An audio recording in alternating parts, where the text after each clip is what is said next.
ራስን በራስ የማስተዳደር የህዝቦች ማንነትን ማክበር በዛ ላይ የተመሰረተ ደግሞ መዋቅራዊ አሰራር መዘርጋት ለኢትዮጵያ አንድነት ለኢትዮጵያ አብሮነት እጅግ በጣም ወሳኝ ነው የሚል እምነት አለን።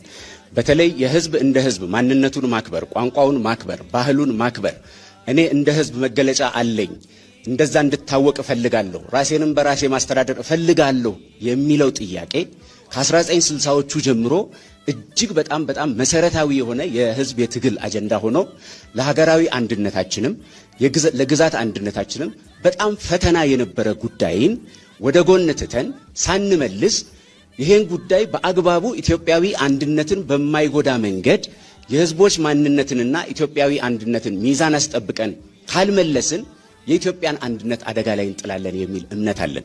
ስለዚህ ብልጽግና ፓርቲ ምን ብሎ ያምናል?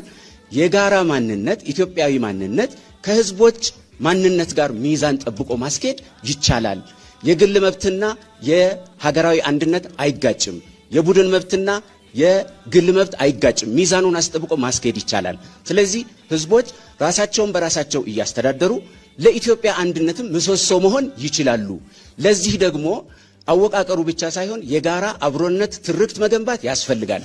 የጋራ ትርክት ህዝቦችን የሚያጋምድ አብሮ የሚያዛልቅ ኢትዮጵያ እንዲሉ የሚያደርግ ኢትዮጵያ የኔ ሀገር ናት የራሴ ናት እንዲሉ የሚያደርግ የጋራ ትርክትም አብሮ ከተገነባ የህዝቦች ራሳቸውን በራሳቸው ማስተዳደር ችግር አይደለም፣ በአግባቡ ማስተናገድ ይቻላል። ለኢትዮጵያ አንድነትም ዋነኛ ምሰሶ አድርጎ መጠቀም ይቻላል የሚል እምነት አለን።